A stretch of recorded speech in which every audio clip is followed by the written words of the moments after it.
I'm here with my boy, Luis Boyzo, the special guest. He actually pursued college sports. He played football at the college level, and he started out pretty late in terms of other people. What's going on, guys? It's your boy, Beatsbyash, back at it again with another banger of a video. And today we're going to be talking to you guys about, is it worth it to pursue college sports in 2023? Before we get into this, make sure to smash the like button, turn post notifications on, and like the video so you never miss another banger. You want to go ahead and introduce yourself and tell the people where they can find you? Yeah, so my name is Luis Boyzo, of course. I was born in Chicago, moved down to the Tulsa area at a young age and stuff, and you can find me at my social medias at OVO Beast.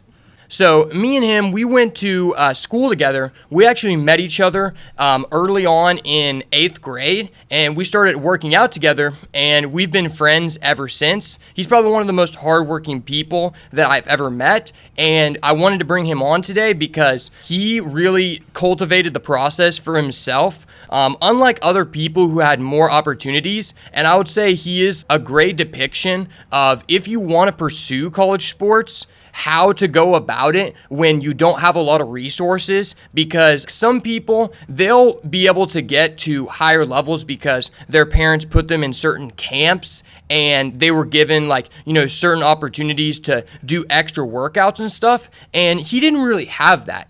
He kind of got all that stuff together on his own, and unless you've been living under a rock, it's pretty difficult to get into football at the next level. And especially, he didn't stand out in 8th grade as a person who was going to be going to the next level. He really had to make it all by himself, and it's not like he really had anyone in his life to get him there. So we're just going to go ahead and start off by him talking about what was the process starting out in 8th grade when you weren't getting any reps and, you figured out you wanted to go to the next level, how you went about that. So when did you first decide you wanted to go pursue college sport? Coming from a poor family and all that, my ultimate goal was to make it out and make it to that next level and be able to provide for my family stuff. And so at a young age, I didn't have a lot of money. And so it was hard to get, equipment's expensive nowadays. We got the shoulder pads, the cleats, the uniforms we had to pay for, in the high school level, they usually pay for that. But growing up in the, smaller leagues, you got to pay for everything. So it was hard. I didn't really play at all growing up as a kid, but I was blessed with a lot of opportunities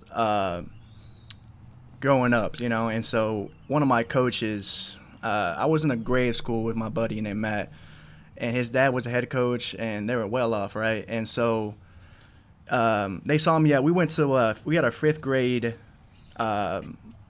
field trips. At the end of the year, it's like one of those things where you get field trips as a 5th grader. And so he saw me there. We went to a baseball game, and he saw me there, and he saw how big I was, right? So he thought, hey, let's get this kid on, right? Let's get this kid on the football scheme. He can be great. But I never really knew anything about football or anything, so it was really hard because my parents, they're Mexican, and they're sports soccer, so they knew a lot about soccer, but not anything about football. So it was really tough to learn that sport. And what was great is his dad was able to provide me with the equipment needed to be successful. So I was really poor, and he was there for me. And so it was very great, to be able to be given us stuff. And so that's what's really started it for me for the first stage. So have you always been the size that you are? My mom and dad are really short people. They're about 5'5", and for me, I grew that for some reason. So I'm really blessed to say that I grew up to be, 6 feet at a young age. So I was really one of those big kids that stood out. And how much are you right now, and how much were you in college? Yeah, so at the college level, I was an offensive lineman. At the college level, they want you to be 6'2", 6'3", 280 or above. That's what they want. That's what they want, the big body, because you don't want to get thrown around or anything like that. So were you always bigger than the other kids starting out? Starting off in high school, I was always the biggest kid, and a lot of these kids growing up nowadays are a lot smaller. Yeah.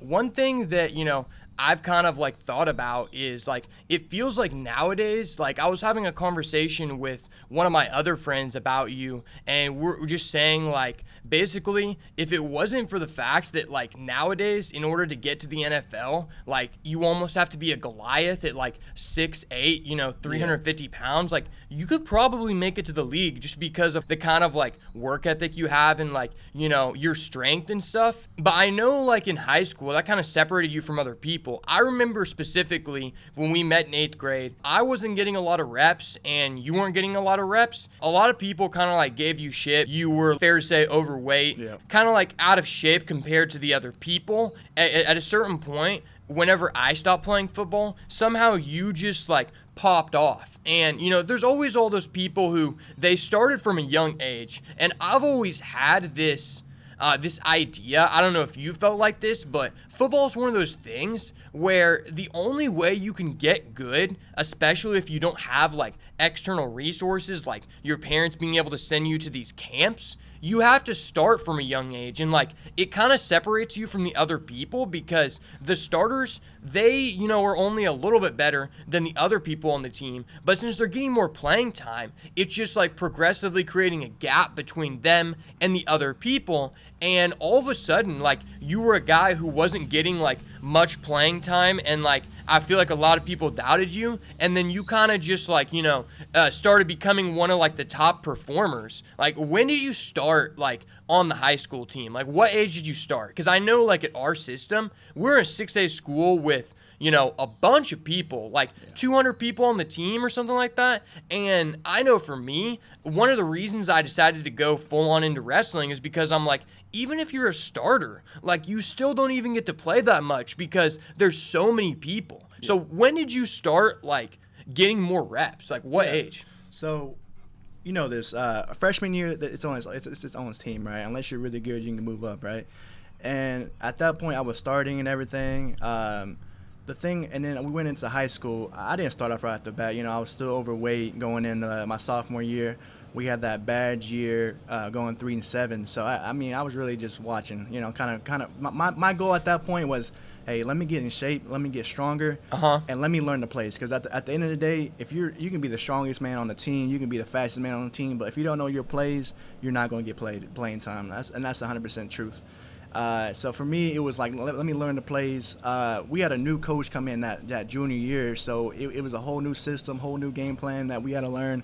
So for me, it's like, let me level up, let me learn from the people in front of me. That's number one thing you want to do at the high school level is let me learn from the person in front of me so I can overtake them. So are you saying that like when the new coach came in, that's whenever you started like getting more playing time? Yeah. Like did the new coach, did he like just recognize you and like give you more opportunities, or like how did that happen? Yeah, so for me, so when he first came in, I was at around 340, 350. And he, of course, anyone's gonna notice that. He probably his intention is probably like, yeah, you're overweight. There's no way. So that whole off season, I was dedicated to make sure this coach knew who I was, because that's always you want to make impression on the new coaches. So that whole off season, I was focused on myself and nothing else. It's what you gotta do. You gotta at one point you gotta draw out the noise, work, and just put your head down and work. At the end of the day, for sure. And whenever I was playing football with you guys, I always kind of like thought about, I didn't really care that much about like the team, going undefeated and becoming a state champion. I was always just like, I just want to do my best and become better as a player. And I think it's kind of hard to think that unless you're like a starter, because, you just want to get to the point where you can play, like, because at the end of the day, like, that's one of the things that I just didn't like that much about football is that you're relying on a bunch of other people, and you have to, like, fight other people to get ahead. And one thing that, like, kind of hurt me is, like, from working out with me, you can kind of tell, like, now at age 22, I'm able to gain much more muscle, and especially more quickly. And I felt like back in high school, I wasn't at an age of muscle maturity to where, like, it was hard for me to even compete with these other guys because, I was outside linebacker and, I'm 160 right now, like super cut, and I would consider myself relatively strong compared to other people at my weight, but I was never able to gain weight at that age because I wasn't reaching muscle maturity. But then you had guys who were like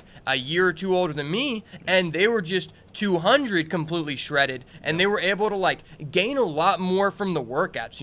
I feel like whenever you're a lineman, that's not as much like an important factor because you're just naturally like, this is your body type, and you're naturally like gonna have advantages over other people, even if you're not as like cut as them, because you just have sheer weight. I think like in your position, would you say that like obviously strength is super important, but at the same time, if you have really good technique and like leverage, that you can kind of like use your weight in a better way than other people and kind of like close the gap on people who have like muscle maturity at a younger age? Yeah, so I've noticed that too, is like without technique, you're really at a disadvantage, A lot of it is low man wins, and you can be 350, but at the same time, if I'm lower than you, I'm gonna win every time, So a lot of it, yes, it does come with technique and all that, but if you're able to use both of them at the same time, you're gonna be an unstoppable force.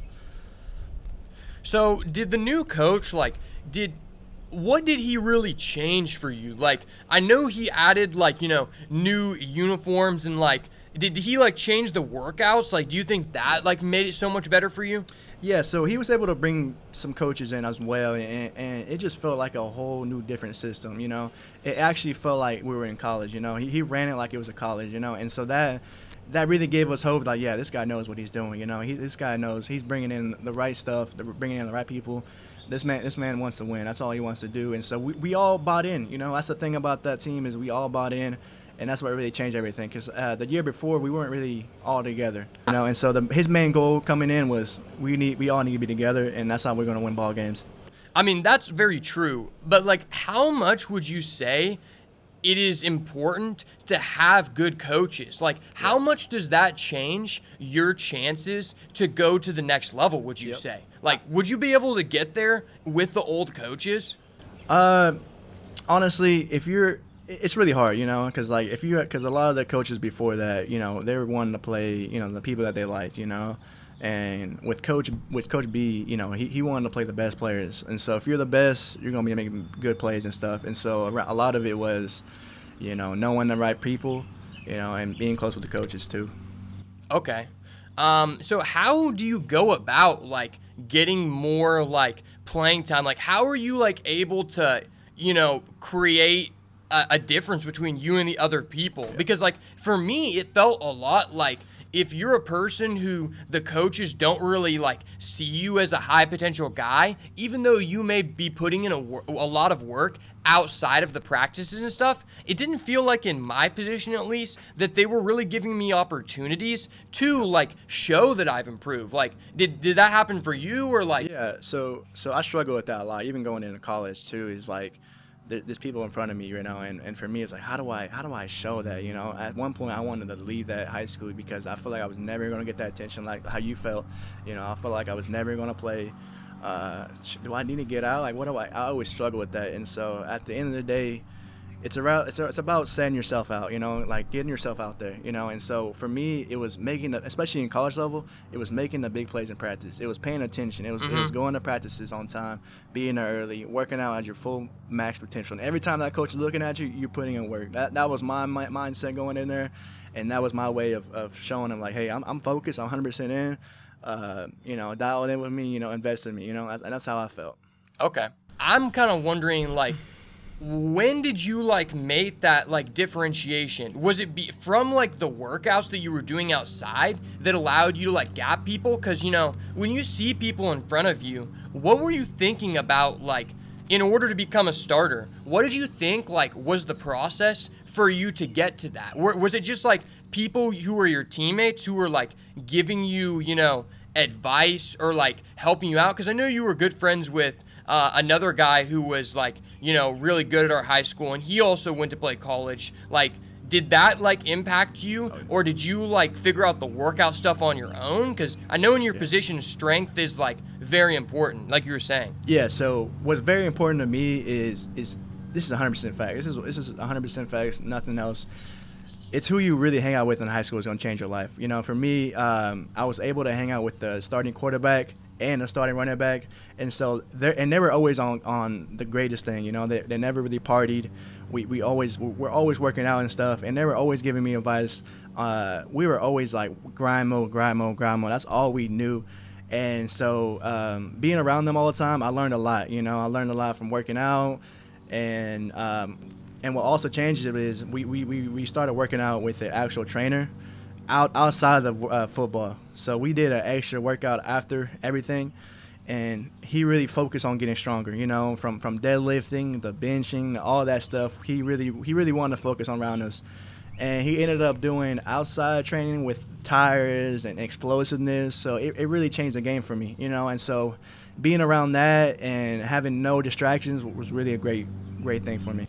So I really like what you're saying about the importance of the people that are around you and how they're going to elevate you starting in high school, because you're saying these people, you know, they weren't really like partying or drinking or like doing anything like that. And for a lot of you younger guys, I really can't harp on this enough, because, you know, I didn't really find that core friend group like that was like-minded individuals until later on. And I would say you're kind of lucky in that regard, because not everyone is going to be able to find those kind of people. But I've noticed, as you know, I've been able to find those people that are doing, you know, similar things to me, just how much that benefits you, because, you know, like you're saying, the people that are around you, you develop habits based off of what they're doing. You know, if you want to get fit, it's going to be so much easier for you to become fit and lose weight if you're around people who are, you know, jacked and they're like, you know, taking this to a serious level, because you become what the people are around you.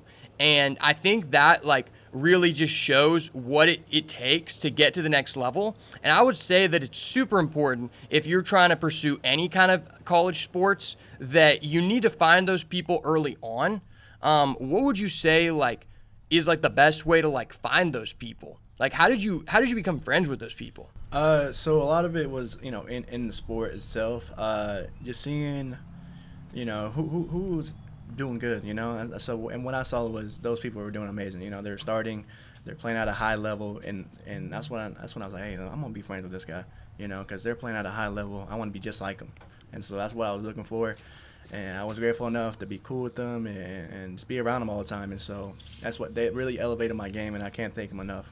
Yeah. And how did you find the trainer guy? Like, how did you connect with that? Because I know you're saying that's really important. And that's one of those things where it's like, you know, I touched on this a little bit before, like how beneficial it is to like, if your parents have the money to send you to these camps, that gets you recognized, because you think about it and you're like, in terms of recruiting, you know, you don't really get a number assigned to yourself for like how I am doing in the country, like in the rankings, unless you're going to these camps. Like, even if you're not good, when you go to these camps, it puts you in the eyes of scouts. And I would say if you're in a smaller school, that's so much more difficult to like, you know, to be in the eyes of those people, to get recognized if you don't have like the money to do that. Yeah, so I was very grateful for this man. I wouldn't even call him a trainer anymore. I'll call him a really good friend of mine. So I met him through my gym I went to. It was me and my friend Bryce, you know, my good buddy, my running back. Me and him worked out together a lot, and we noticed him. He was training other people, training little guys, bigger guys, and I've noticed like he has some amazing workouts, and he pushed them to the highest level.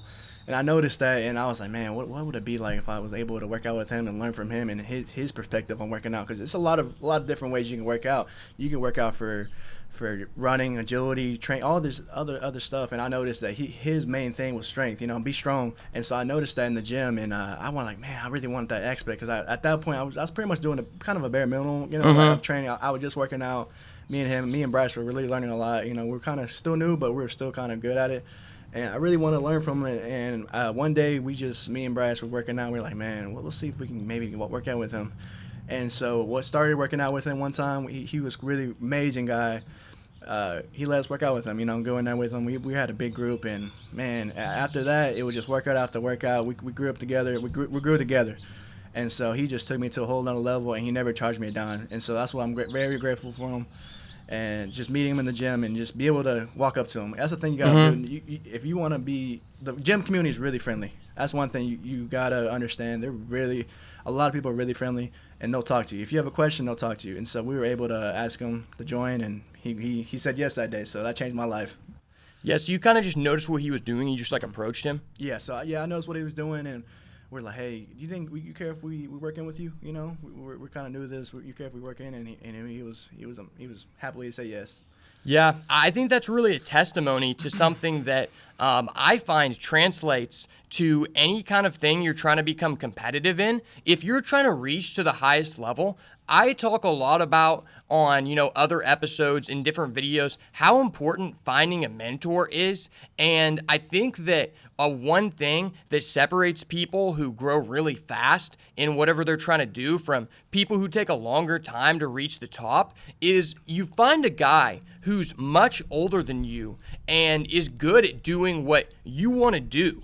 And because, a lot of people want to act like they don't want to align themselves with older people because they're like, they learn things a different way, or they don't really like respect that as much. But I think like that's super important. And, what you're talking about approaching people at the gym is one of the ways that you can find people like that are going to take you to the next level. Was this guy like, did he have sports experience, or was he training people who were in sports? Yeah, so he actually himself was a wrestler, and so he already had that work ethic of his thing. But he was also training a softball person and another football player too. But he ended up leaving, but moving away and stuff. And so he knew how to be strong, and so that's what I was looking for. He wasn't really certified in anything, and his main goal was actually be certified and be a coach somewhere and be a trainer.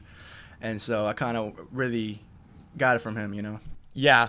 And another one important things that I think you need to touch on to find a mentor is a lot of people are like, how do I find a mentor? Yeah. How do I find someone that's doing what I want to do? And I think a big part of that a lot of people don't recognize is if you want someone to give you value, you need to give them value. And a lot of people mess that up because they just want to find someone who's just going to help them, And in your situation, you're saying that this guy left some other people he was training. And I think like because you have like a strong work ethic, that probably like demonstrated to him like, okay, I actually want to work with these people because like you were saying, he wanted to get into that profession. And at the same time, while he was helping you were kind of adding value to him. And that's probably a good reason why he was willing to do that for you for free, because you're giving him practice on how to like help someone else reach the next level, which is like what he was trying to do, right? Yeah, correct. And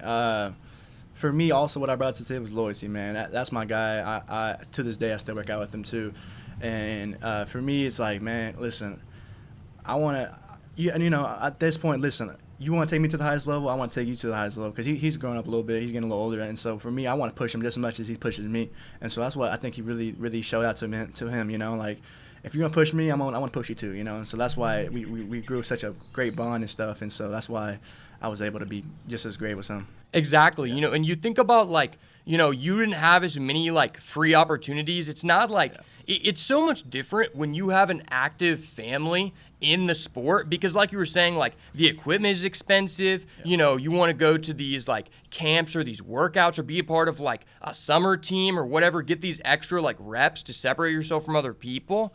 Being able to find someone in the gym, no matter what sport you're in, I think that's like really beneficial, because I've kind of found like, there's always a misconception that like the most big, like jacked people, this guy might look like he's on steroids. It's kind of intimidating. And you might think like, oh yeah, this guy's probably like a dick or like a monster. Like he probably like wouldn't want me to talk to him because he's like on some serious stuff. But I found that those are the people who are honestly the most willing to help. Because you also got to think about people who are super competitive and they want to become better. One of the best ways they can become better is by teaching what they're doing, And so I would encourage you guys to, if you see somebody like that, make sure to like approach them and just introduce yourself, because if you keep trying to like find people like this, number one, you're just going to develop your soft skills on like how to communicate with these people. And number two, you're going to eventually find someone that is like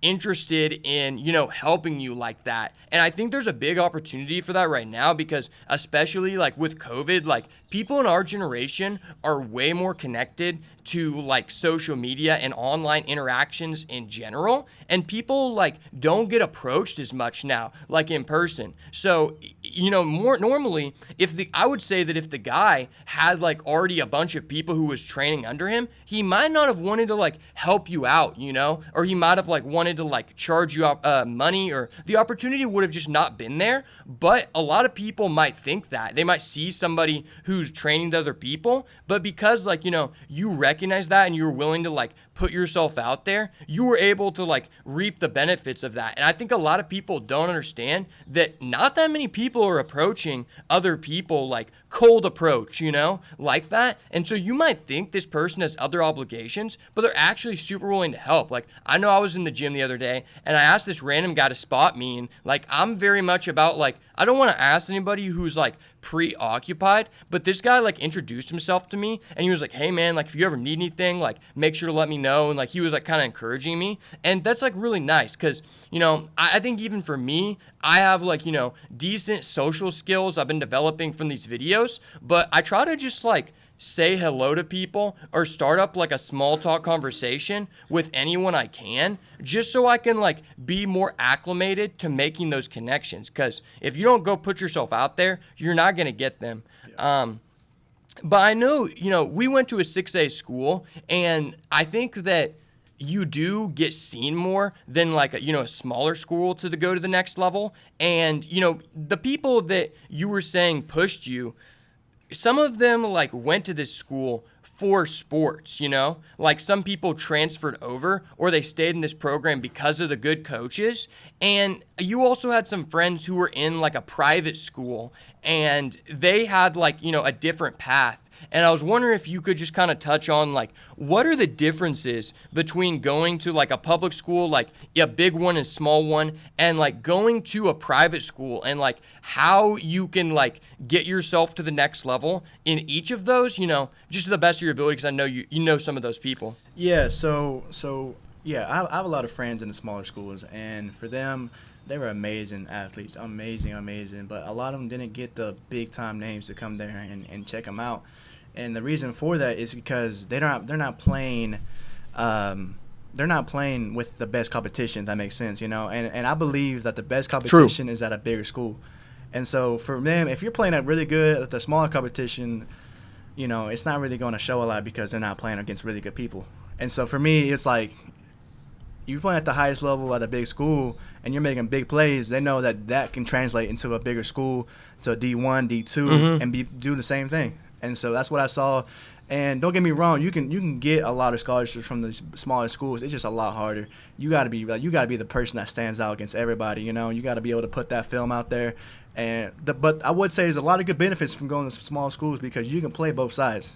They're small. The smaller teams usually have smaller people, so you can play both sides and you can show both sides of the film. And at my school, you really don't have that opportunity unless you're really great. Unless you can do wide receiver here and then play a couple plays for wide receiver here and then play defense full time. It's really rare that you play both sides. And so that's what I've noticed from the small schools compared to the big schools is at the highest level, you're playing against the highest people. At the lowest people, you're playing both sides, but you're playing against minimum competition. And I mean, even then, do you think like, when you have a lot of people like that, even if you're like an all-star guy who like all the scouts and like all the coaches are saying this guy is like the best guy on the team, they don't really want him to play on the other side all the time because that's going to get him tired out in the game, And I feel like a lot of the times, since those teams have more developed players, they will like, put that guy on the other side partially, but they don't want him to be like full-time both sides in the big schools because they don't want to like get him injured or get him tired out because they needed him to perform in his like specialty position. Would you agree with that? I 100% agree with that. And I would say also like playing both sides full game, you like I said, you're going to take plays off a little bit, like you're not going to be 110% every single play. And so, you're going to be tired out. And so you don't want to, like you were saying. it's better to play one position and just be excellent at that position. That's when it brings out the best. Exactly. And I feel like not a lot of people understand how complicated like memorizing the plays is. And everybody has this big stigma where there's like some people who are like, not very intelligent and they get to go to the next level because like the coaches or like the teachers kind of like give them passing grades and stuff. But those people still have to understand the plays. Like as a lineman, are the plays like easier to understand than other positions? Because I felt like whenever I was first introduced to the high school system, that the plays they were trying to teach me in like the linebacker role were like way over my head. And since I wasn't getting opportunities to like get all these reps, it was hard to like master them. Because I felt like, it's one thing to like think you understand the plays when you're in the room, like going over like the film and stuff, but there's a certain level of muscle memory associated with like those plays where like you may think you know what you're trying to do, but then like you get out there and you're not able to do it. You know what I'm saying? Because like you have to earn reps to like get into that muscle memory where it's less thought based. Yeah. So in high school, I had the opportunity to play both sides, and so I know a lot of the plays from both sides. And what I've noticed is the O linemen have it easy. We have what would you say? We have that mindset that we're kind of dumb a little bit. You know what I'm saying? But our coaches were able to simplify every playbook to the smallest, so we can learn that muscle memory, like you were saying. But you go to the defense, it's a lot more different plays, a lot more different schemes you got to learn about. So it's a little bit harder. But that's the thing too. I struggle with learning the plays. For me, it's a lot of struggle. Like coming from a Mexican family, I wasn't really learning a lot. I learned everything off the bat, quick and easy, technique and everything. So I struggle with getting that all together and putting it together. But like I said, it's really, really important to learn your plays, because if you go out there and you do the wrong thing, you're gonna be taken out real fast. Yeah.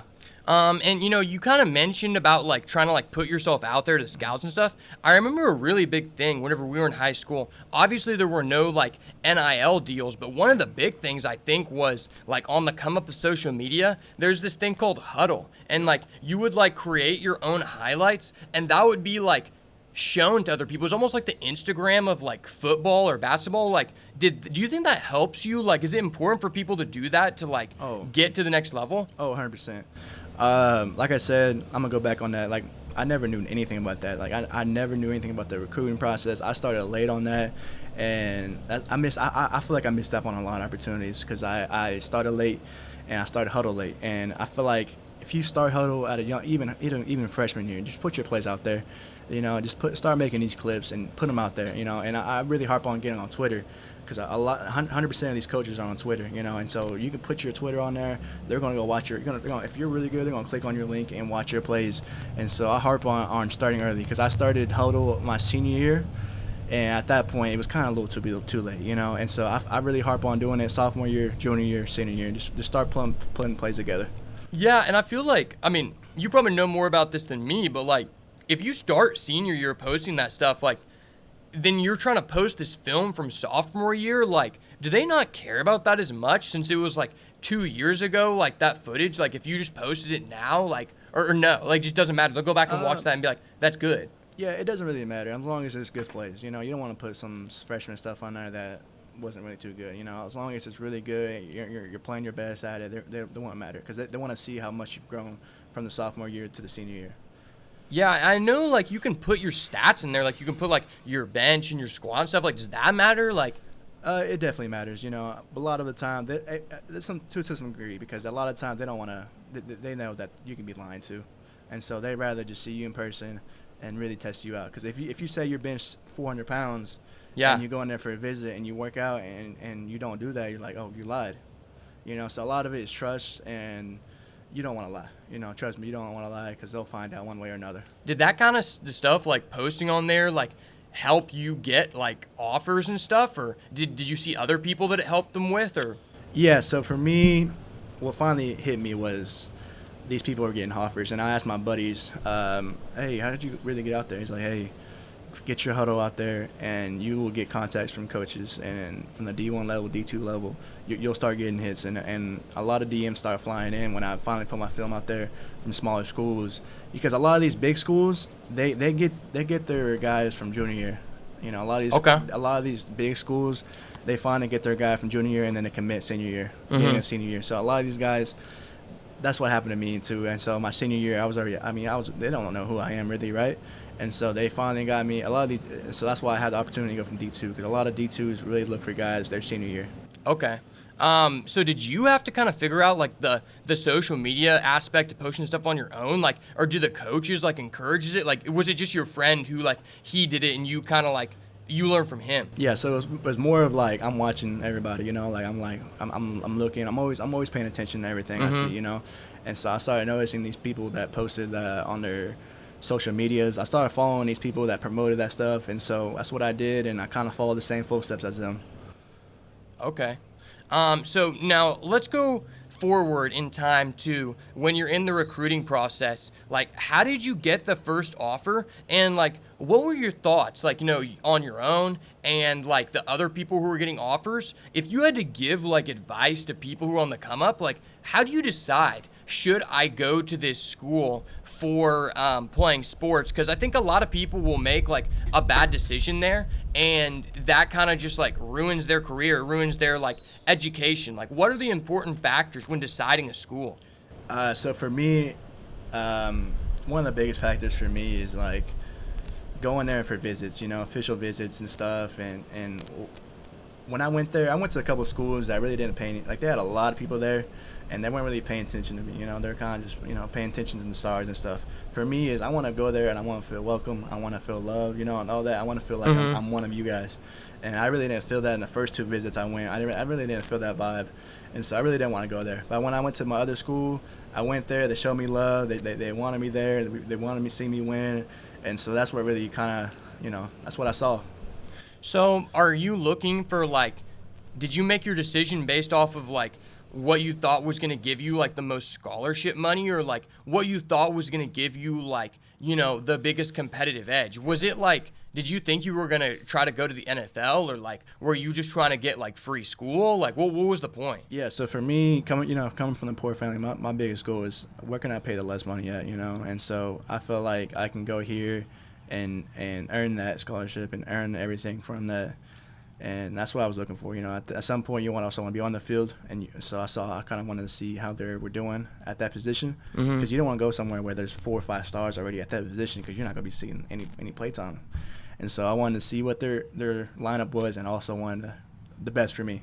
You know, I wanted, because at that point I'm coming from a low income family, so that's what I was looking for. Because I feel like a lot of people make the wrong decision when they're like trying to like go to a big school, and they're like kind of going there because there's like, number one, a sense of like dynasty. Like, you know, if you're in Oklahoma, it's like you want to try to go to OU, I would say, because that's like the best place. You can stay kind of close to home, and you know, a lot of people go to the NFL from OU or OSU because like we don't have like a professional team, you know? Yeah. And I think that's one of like the biggest like scouting things. Like, would you say like that you shouldn't go to like one of those schools unless like you're like the top cream of the crop guys? Like, 'cause I feel like some people go there for clout, and they're like, you know, they go there and then it turns out, okay, they're not going to get any money, they're not going to get benefits. And like, how much would you consider like what your education was? Because you got to think like, okay, what if this is a really good opportunity for you? Like, they're giving you a lot of money, but it may not align with what kind of degree you're going to get. Think about that. Like, Yeah, that's the thing too, is you got to think about all the factors too. There's a lot that goes into it. Number one is I've noticed that Lincoln Riley, you know, he's a really good quarterback coach. A lot of the number 1 recruits go there because he's one of the best and best quarterback coaches, and so he's able to get that top prospect and take him to the next level. So if your goal is to be the next level, you want to look at teams like that can develop really good players and take you to that next level. But if you want to, schooling wise, you know, you don't think you're gonna make it to the NFL, I would really look into schooling, you know, because like you don't want to just go there because if it's a good coach and stuff. At the end of the day, it's for you and yourself only, you know. So you want to look at all the degrees, the success rate, and all that stuff that comes into it. So you really want to look into that stuff and make sure you're making the right decision. Yeah, because I think, like, number one, I feel like a lot of people who go to the next level, regardless of whether they're like, a superstar or not, sometimes they'll pick schools that don't necessarily like align with what kind of degree they're going to get. Like, for me, I went to OSU because they had a brand new business school, and that was like the driving factor on why I wanted to go there. And like, it was really convenient for me because it's somewhat close by. But like, you end up going to like a Baptist university, like, in terms of playing, and that I feel like that's probably not the best decision for the current degree you're pursuing. Like, did you consider that at the time? Or like, would you, if you had to go back, would you have like made a different decision based on that, like because the programs were available? Yeah, that's 100% true. I went there and they didn't have the best school. It's really good. It's a really good place, but at the same time, it wasn't really meant for me. And so if I went back in time, I was really like looking at that because at that point, my head was to get a good scholarship. That's it. Yeah. And so at that point, I didn't really keep in mind about the degree or anything. At that point, I just want to get my schooling paid for. And if I went back in time, I would definitely do more research on everything I'd done. Because, not all degrees are made equal, and people have a big misconception about this. I've known this at OSU. I knew a couple of guys from our high school that, like, they would come up and talk to me and catch up, and they were basically explaining, like, how their schedule was super easy, and, like, they didn't have to do much work. Do, like, the coaches and stuff kind of, like, push you into getting a degree that's like easy for you to maintain? Because I don't see that many like high level people going to be like engineers, because that's one of the more like intensive degrees that you can get, like workload. Like, do they try to get you convince you that if you want to focus on football that you should get one that's going to be like easier to complete rather than what you want to do? Yeah, I think one of the reasons they don't do that is because we're already focused on football too a lot of the time. So, if you want to be an engineer, I feel like you'd be full-time engineer. You know what I'm saying? You have to have that mindset. Yeah. And so they harp on like, hey, you do what you want. At this point, you're here because of yourself. And so they want you to do that. And I think a lot of the players, it's like we don't want to put, do both and both because we're not going to be successful. We're not be able to have enough time to put enough work to be able to pass those classes. And so they do degrees that they are able to maintain and be successful in. Yeah, because I feel like one of the big things is that do you think it's like actually a good bet to put all of your eggs into saying, like, if you're a top performing guy and you actually like you want to go to the NFL, but then you go to a school because you think this is going to give you the best shot there, and you're a top performer, so you're like there's a chance, but is that even like worth it? Because you got to think like, I don't know if you've had any major injuries, but I know a lot of successful people. I think the average that if you go to the NFL, most people will have 2 major surgeries before getting there. And sometimes even if you're the best person, you could just get injured and then you don't get to continue playing at that school, but you're like, okay, well, my credits may not transfer to another school. And I feel like it's kind of important that if you're going to go to some place and it's like the best decision, like in terms of money and in terms of being competitive, that you also need to consider, like, is this school, if the football doesn't work, do I want to continue going here? Do you think that's important? Yeah, so you always gotta have a plan B, especially if you get injured and stuff. One thing about the D1 level is they have to pay for your full 4 years. If you sign there and you're a full rad, they have to pay for 4 years. So if you get injured or anything, at that point you can just focus on school. But also try to come back, right? But that's the one thing that's great about that college level is they'll pay for your school. But yeah, you don't want to put your best in it. That's what I learned too from the hard way. I learned that the hard way, So I always had to get a plan B right off the bat. Mm-hmm. And so, so you don't want to put all your eggs in one basket. You always want to think about all the situations that can happen. And if a big injury does happen, always have a plan B, instead, and hopefully it works out for you. Yeah, because I just think a lot of people mess up on that. Like, I've seen a lot of, like, interviews with NFL people or people who played college at the highest level, and, they got their school paid for, and they go on to do, like, be really successful, and they're on like to other things, and they always talk about like, yeah, I got my shoulder like replaced, and I'm like, if I had to go back, I probably would have not done that because now I just have like a lifelong injury. And I think a lot of people don't take that into consideration because even when you get to the NFL or MLB or whatever, like most people don't last 2 years. You might get the signing bonus, but that's not like enough money to last you a lifetime. And then, some of those people, they left early. So they don't even have a completed degree, and then they get injured, or someone makes an allegation against them, like a bunch of things, and then you're just like in a bad point, especially coming from where we were at. Like when we were growing up, there was no talk of NIL deals. Like you were not able to make money, and then you're just kind of screwed. Yep. And so, yeah, I'm glad they changed the system a little bit about that, because they made a lot of money on college students and stuff, and football players and stuff. So I'm glad that helps a little bit too. And I've seen people make a career out of just staying in college nowadays too. I was looking at the college basketball player, and that they make a lot more money than they would if they went to the next level. So I've noticed that too in other sports too, that they want to now stay the whole year because they're making a lot more money with the NIL deals and so that makes a big difference nowadays with those deals going on. Yeah, I was reading an article, and this guy was basically like talking about, I guess he was on like a Final Four team or something. He was like Saint Henry or whatever, like one of those NBA or one of those college basketball teams that like he got his team to go to, the farthest they've ever been in that tournament, and he could have like tried to go in the draft, but he was like, I'm gonna stay another year because this NIL deal I have is like making me so much more money. And I can kind of talk about that because I've taken some classes in college over sports law, and the introduction to the NIL deals, that kind of changes your thought process and what you're doing. Because for me, for example, I was big into wrestling, and I wrestled all three styles,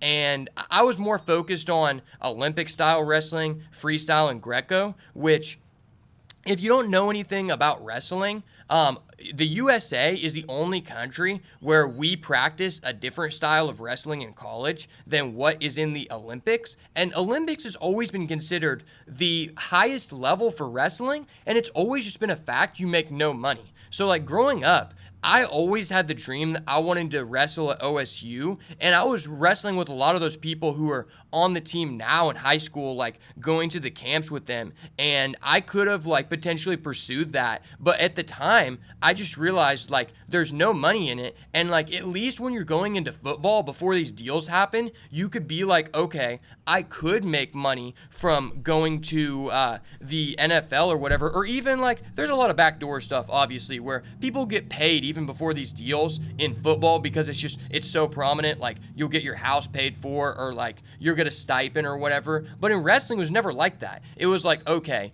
you're gonna damage your body for 4 years, and if you're lucky, you can go to the Olympics, where a lot of Olympic people are just straight up homeless. They're literally getting paid no money, and there's no aspiration to do that. And for me, it was like, I really enjoy doing this, but I don't have a lot of money in general. So even if I go to the next level, like it's kind of screwing you. It's kind of setting you behind. And football is like the only sport where you had like a chance to actually like make something more of that. But with the NIL deals, that kind of changes like the recruiting process entirely. Like while they do say you're not allowed to enter agreements that are associated with the school, and like, you can't do things that are against the school. Like I can't have a deal associated with alcohol or weed or whatever the policy is with your university. But there are still people who are like incentivizing them to go to those schools, even though they say it's illegal, because there are potential deals, And I think that makes it like so much of a different mindset for people who are in high school. I think it's so much more beneficial now, wouldn't you say? Yeah, 100%. And my advice to everybody else, if you're doing both, getting your NIL deals going on, and you're getting your education, I feel like you're winning. You know what I'm saying? You're getting money, and you're playing the game that you love, and you're getting your degree all at the same time too. So if you're able to do that, I would 100% recommend that.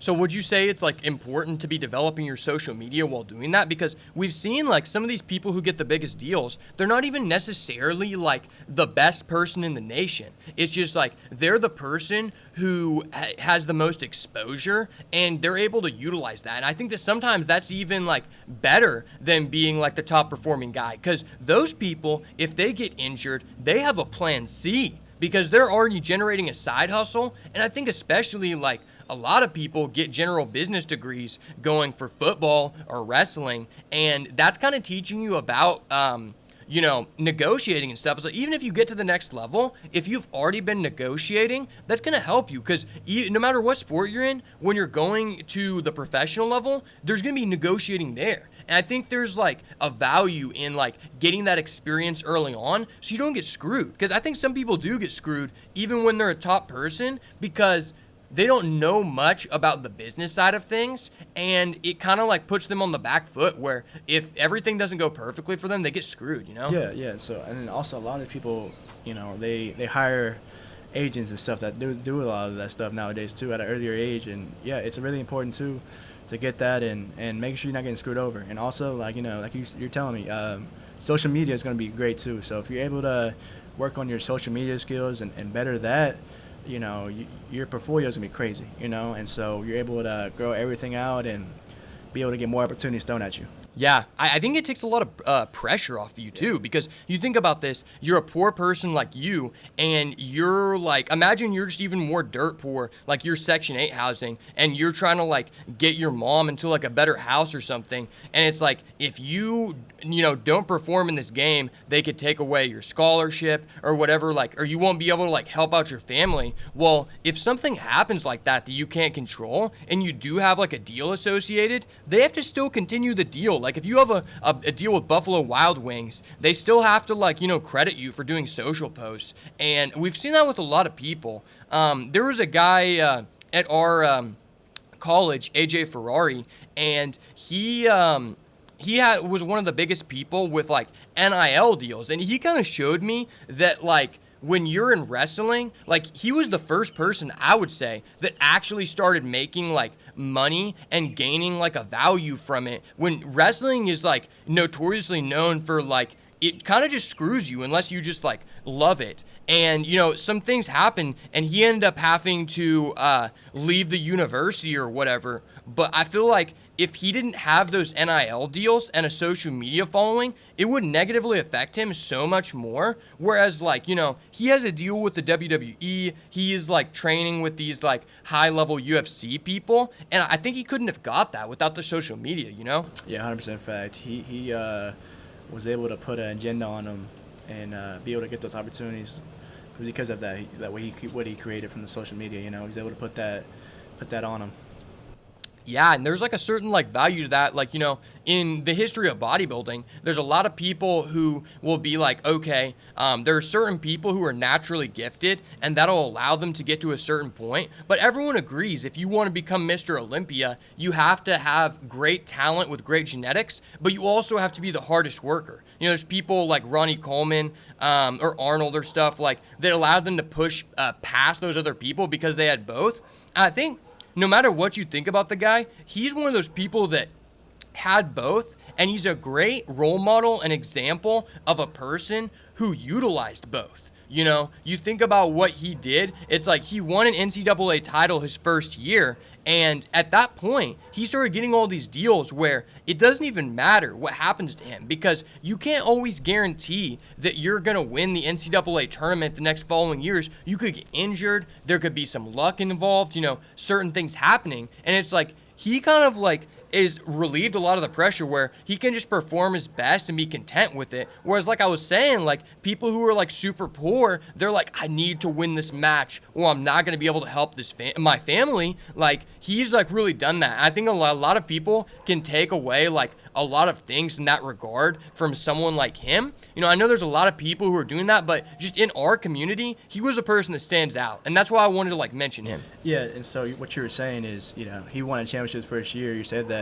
And what happened was he got in a car wreck and he wasn't able to play the next. Oh yeah, that's true. Year.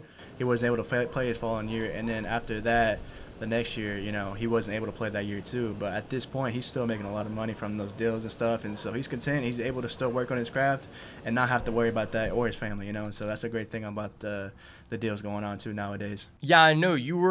Were you like, how good friends with him were you? Like, you used to work out with him a little bit, right? Yeah, just here and there. I saw him here and there, and we hung out one time, but nothing really crazy. Okay, but like you kind of you could see like what he was doing like more than other people, because I think a lot of people that went to our school, they just saw him as kind of like a goofy guy, and a lot of people like just disrespected him for no reason when they didn't even know him, because like he did a lot of things where he was posting a lot on social media, gaining his following and this stuff, and he would do a lot of things to like play into his character. Yeah. And I feel like a lot of people didn't really like see that side about him, that like he's doing it for a benefit, and I'm not trying to like, honey dick this guy. I don't really know him that well, but I'm just saying like in our community, I kind of recognize what he was doing for what it is. So regardless of whether he's like a good or bad person, like real recognize real. And in that like situation, I understand what he's doing, whereas a lot of people will just like hate on someone like that and be like, yeah, this guy is dumb as heck for like doing all this stuff. It's like, bro, he's getting more money than you. Yeah. Like, he doesn't really have to care about that stuff.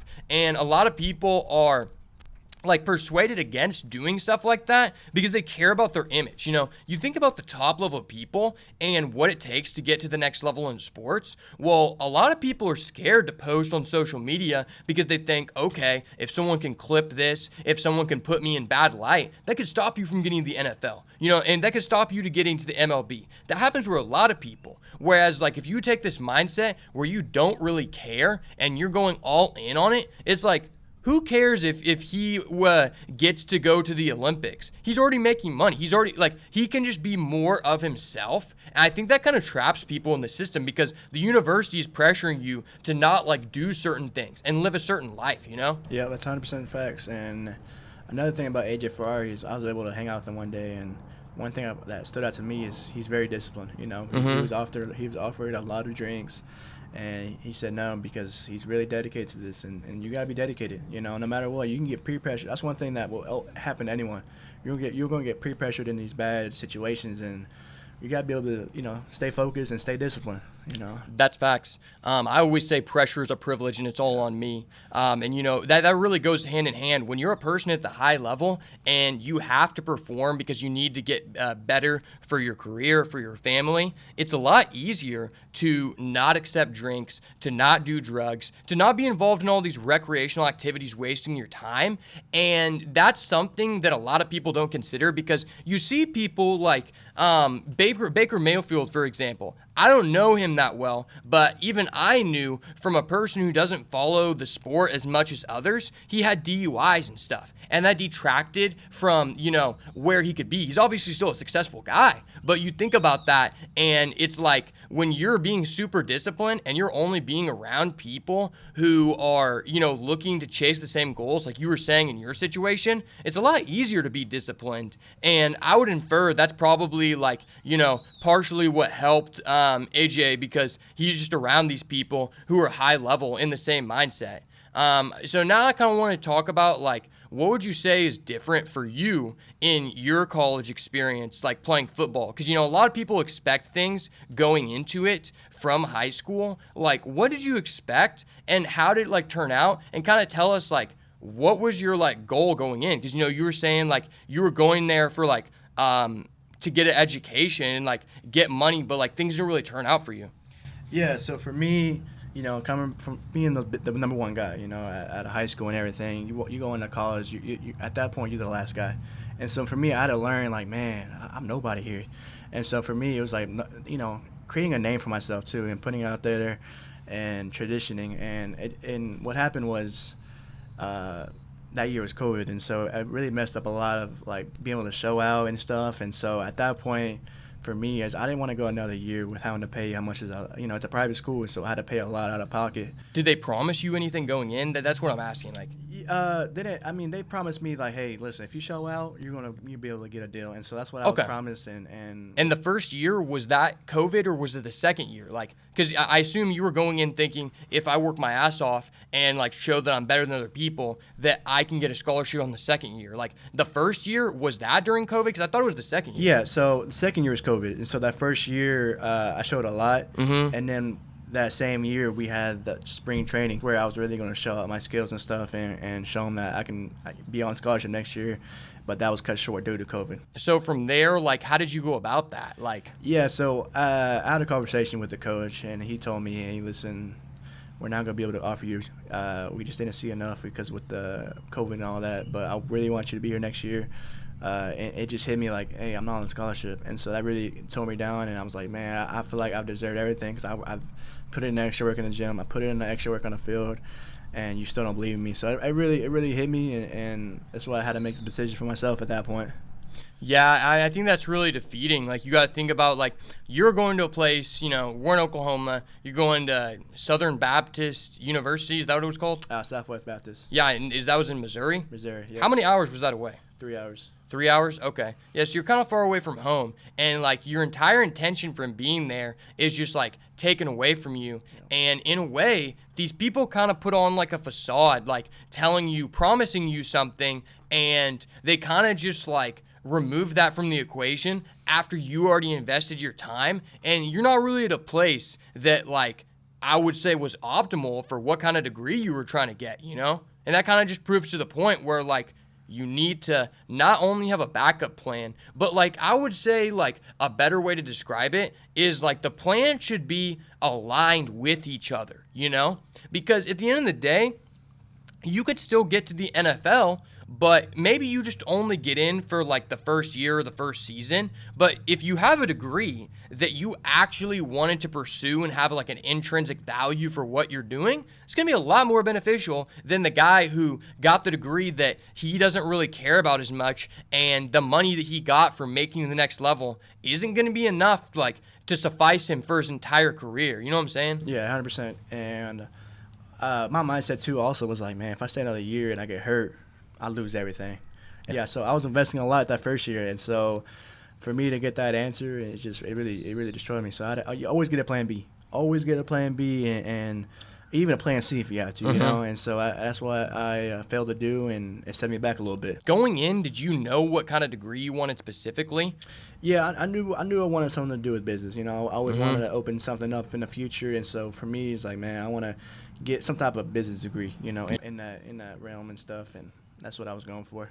I know what you're saying, and I kind of had a similar thought process growing up with my dad was an entrepreneur and had his own business, and I really wanted to do something along the lines of that. And honestly, I would like strongly tell everyone that if you're going to go to college, don't come in with that mindset, because I just don't think business degrees are that high value now. You know, I have 2 bachelor's degrees, and I can honestly say that neither of those degrees will get me a job that specifically requires that degree. While I may gain an edge over other people who don't have a degree, I could have made the decision early on to focus on something that would give me the opportunity to get a degree where there's less competition and not everyone can enter into. Like, I could have been in computer information systems, you know? I could have got into coding, you know, something where it's like not everyone is in, and I could get a job that requires like a general degree with that, you know, that schooling. But at the same time, I could also get a specialized job with that degree, you know? And I think that would have been so much more beneficial. And I think a lot of people are persuaded by sports to not like really delve into that. So one thing I will say on that is a big thing I always talk on is that I went to school to open opportunities for myself to be able to make whatever decision I wanted to do. You got to think about this. Like, you're not always going to be able to do what you want to do. So you got to do the stuff early on that's going to allow you to make the decision that is available later on. Because you think about it now, it's like, okay, I can own my own business, which is, kind of what I'm doing with this channel, with these brands. But at the same time, if I invest a bunch of money, I go bankrupt, I lose all my money. Well, I still have 2 degrees where I can get a job to, get back on my feet. Like, I'm creating a plan B for myself within that initial plan, and you think about that, and that's very important. There's a big mistake a lot of people make, and that's why I strongly recommend when you go into a 4-year school to start off undeclared. You can go undeclared for like 2 years, and like, you don't have to decide on a major until you've understood like what you want to do, because then what happens is you committed to this degree and now you have these credits that you find out you want to do a different degree, but the credits don't transfer over to somewhere else. You can do basics for like 2 years, and if you take those first 2 years to understand exactly what you want to do, you're going to be a lot more well off than the person who committed to one thing, had to switch over to another, because that person can have to spend way more money and they're not like happy with what they're doing, Yeah, it's 100% true. And what I noticed from the football team is a lot of them just did the basics, the business, and so that's what I noticed too. I was like, man, I might need to switch it up, because I feel like everyone is doing this, and then whenever it comes to time, there's not going to be a lot of jobs out there. It's going to be hard to find a job, and you don't want that. You don't want to be straight out of college and not have a job, So it's really important, look into that. You have 2 years pretty much to find out what you really want, and see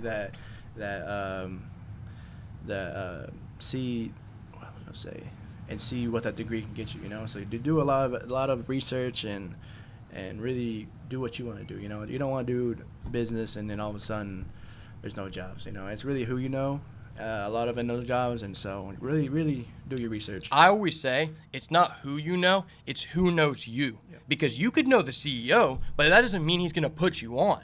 Yep. If he knows you, he's going to put you on, and a lot of people don't consider that. Whereas if you have an engineering degree, well, they're going to have to reach out to you because there's not as many people in that field. And you got to think about this. Going forward, it's ever so important to have a job that you can work anywhere in the country. With COVID happening, that really proved like a lot of people being able to work from home was a lot more beneficial, and you were a lot less likely to be laid off than someone who had a job that you could only be in person, because we have just found that anything can happen, and you want to be prepared for the future with all the increasing technology and stuff.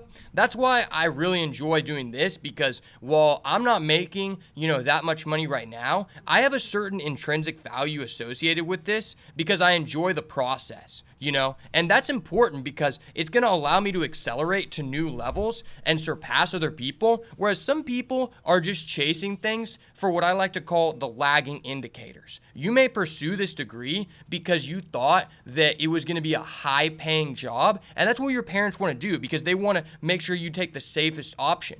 But then you find out, well, I'm making $100K a year, but I actually really don't like what I'm doing, and I would prefer to be making a lot less money doing what I'm trying to do, what I want to do, what I enjoy, than what, I could be starting off making more money, because I think it's also more scalable. Another aspect of it is you need to make sure whatever you're going to do is scalable, because then people start chasing certain promotions and certain job transfers, not because they enjoy what they're doing, but because they're chasing those lagging indicators, that money and that success that comes associated with it. And during COVID, we got to think about like the degree that you chose and the school you chose to go to. Well, now, we look forward and you transferred over to another school. How many of those credits even like transferred over? Because I know, we started at the same time, but now you're going to be graduating later than me. Like, talk a little bit about that. Yeah. So, at that school, you have to take a lot of, Bible classes and stuff. Because it was religious. It's a religious school. So I'm taking Bible classes and doing these extra stuff that didn't transfer over, and so I fell behind, and I was kind of mad at myself. But you gotta look at that stuff, man. If you're going to a Baptist school, you're going to a different school, you gotta really look into that. Like, are you committed to 4 years here? Like, are you committed to this school? Because if you're not, look into that stuff, because like you're gonna be falling behind if you find out, especially if you find out late. Let's say your junior year, you're like, oh, I don't really like this, and so you want to transfer. you're gonna be a little bit behind, and you spent all that time and money. So really, really do your research and look into that stuff, because I failed to do that, and it sent me back. Not a lot of my credits really transferred over, and I spent all that money on a class that ended up not helping me at all. Yeah, no, and think about this. Let's say you did get a full ride, or you got partial money to go there for 2 years, and then something happened, you got injured, or the COVID thing happens, and they stopped paying, and you were like, I want to go to another school. Well, even though these credits were like so-called free or paid for by the university, well, now you need to retake those at a different university, so you technically didn't even get anything for free. And people don't look at that when they're deciding where they want to go and what they want to do. So I think that's very important to touch on for anybody who's looking to go to school in that aspect. Yep, that's 100% true. And just trust the process too, like you were saying. Just trust the process, and just don't miss any steps. Don't skip any steps, and just trust the process. Do you think it's important, though, like the coaches in that system, for them to align with your play style? Yeah, it's really important, and it's a lot of it the coaches too. So when the coaches just want to, because at the end of the day, if they're not winning, they're gonna get fired, right? So a lot of the coaches, they set the tone to where they want to do everything themselves, And so when you see that, when their intentions are them only, you look into that stuff too, Like, make sure you're watching that, and at the end of the day, you're there for yourself. Yeah, because I feel like some people might go to Alabama and be like, okay, this is the best chance for me to get to the league. I'm a high performer, but then you don't fit in with that system, Yep. You think people overlook that? Yeah, 100%. A lot of people, especially if you're not that great. I mean, of course you're great to go there, Yeah. but you're gonna be sitting behind some great people, and so people just want to. A lot of people, I've seen some around here that they went to Alabama, but they're not going to be playing for a couple of years because there's a lot of great talent ahead, and so they overlook that. And so I recommend, if you're a great player, but if you're not amazing, like a top ranked player, I would look into smaller schools and where you're going to be starting right off the bat. Is that do you think it's better to start off in JUCO and progress? I've seen some people do that. There was a guy who went to our school and he played baseball, and his name is David Sandlin. And I don't really know him that well, but I saw that he was in JUCO, and last year he was a big part of OU winning the championship or whatever, and now he's MLB. And I was just wondering what you thought about the JUCO. Is that worth it? Is it better to develop yourself? Yeah, I kind of wish I went to JUCO, and because you're able to go to JUCO and then go any level you want. For me, it's really hard. If you go D2 and go to D1, you got to sit out a year. And so it's really important. Oh, you do? Yeah, so if you go from D2 up, you got to sit out a year because of the transfer rules. Oh, I didn't know that. Yeah, because of the transfer rules and everything. And it's kind of against you. But if you go from JUCO, you can go at any level you want. And so and you also develop your skills way more, and you get stronger and everything. So, and you get coaches look at you.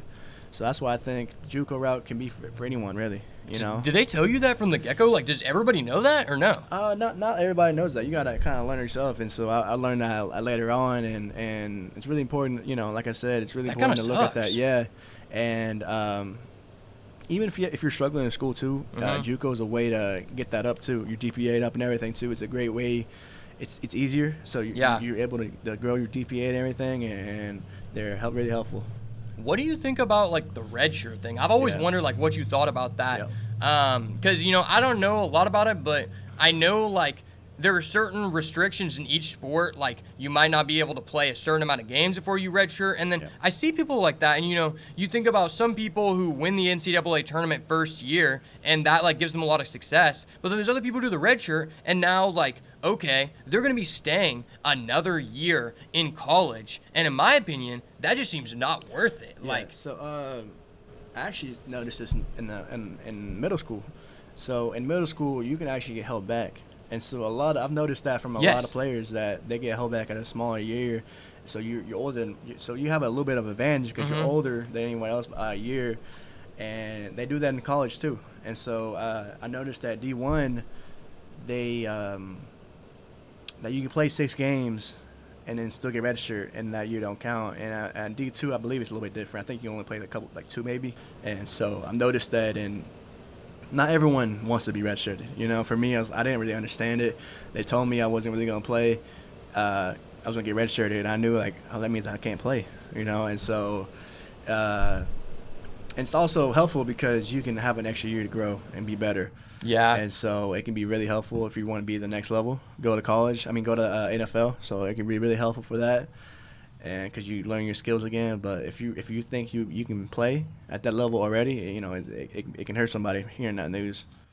I just think that's kind of risky because, like, you know, there was a guy that I grew up wrestling in my freestyle club, Dayton Fix, and he really like wanted to like win the NCAA championship, and he didn't win a single NCAA championship, but he'd been to the Olympics, and this dude redshirted like 2 or 3 times. Like, this guy, like, we were going to the same school, and he was supposed to be, I think, like 3 years older than me, 2 grades above us, and somehow he just gets redshirted 2 or 3 times. Now he's graduating at the same time I'm graduating in OSU. I'm like, bro, this guy's 25, and he couldn't even win the NCAA title. I'm like, this guy's just setting himself back in his career. Like, you know, he might not think that, but from an outside perspective, I just feel like that's super risky. Yeah. Like, because in my opinion, I wanted to finish college as soon as possible so I can start, like, you know, on my career and making money. And it's like, at the end of the day, he could just go wrestle the Olympics. So why is he, like, staying there? You know what I'm saying? Yeah, that's what I was thinking too. Like, for me, at that level, I didn't really know a lot about redshirting, and so for me, I actually like was upset. You know, I think I cried that day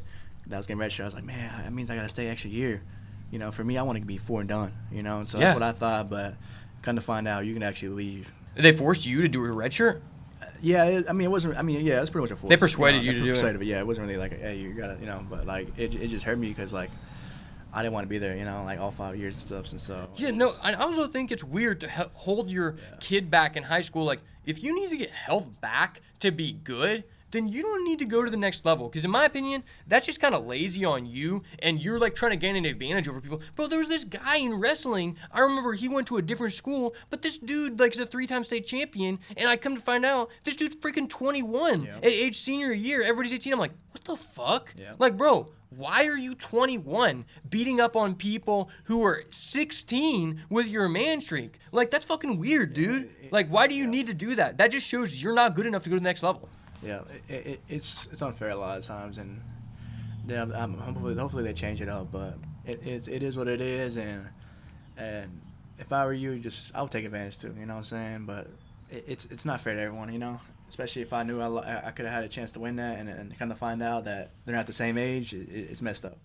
Yeah, that's kind of bullshit. Like, you've been putting all this time, and you're a freshman. You're, like, in the finals of the state championship. And in wrestling, if you want to get to the next level, you basically need to be a state champion. Because that's, like, the only way to separate yourself in front of the scouts. And you could literally be a 15-year-old freshman going against a guy who's 20 years old. Like, what the fuck? How's that fair? It's not fair. And you're just kind of cucking the other people, and it makes you look good. And then it's just like, bruh. Like, there was a guy in my wrestling that he got held back, and then he left wrestling. Yeah. So he just got held back for no reason. In my opinion, that kind of just, like, sets you back from, like, making friends and stuff. Because it's kind of weird if you're in high school and you're 2 years older than everyone. Like, that's kind of weird. Yeah, I think a lot of the time, too, at that level, I think it's mostly the parents, too.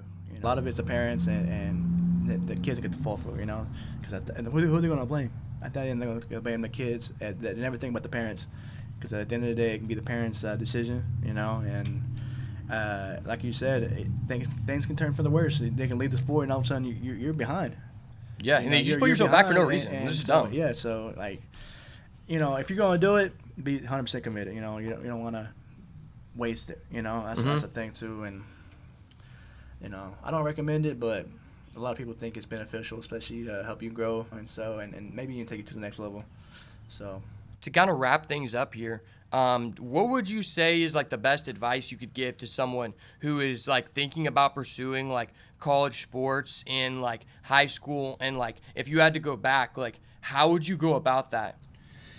Yeah, so for me, I think the best advice is trust the process. You know, start early as you can. You know, stand out. You know, work the extra. You know, time, hours, whatever you got to do. Stand out, start early, and for me, coming from that, pay attention to everybody. You know, pay attention to people that are doing great, doing something different. Always take notes in your head, like that man is doing extra. He's taking an extra step on the right. always look for that small details, because small details can lead to big details. And I 100% stay true to yourself and just stay true to your game, your craft. All right, well, I think that's going to be up for this episode. Thank you so much for getting this far in the video. Make sure to smash the like button, turn post notifications on so you never miss another banger, and we will see you in the next one. Let's go. Sir.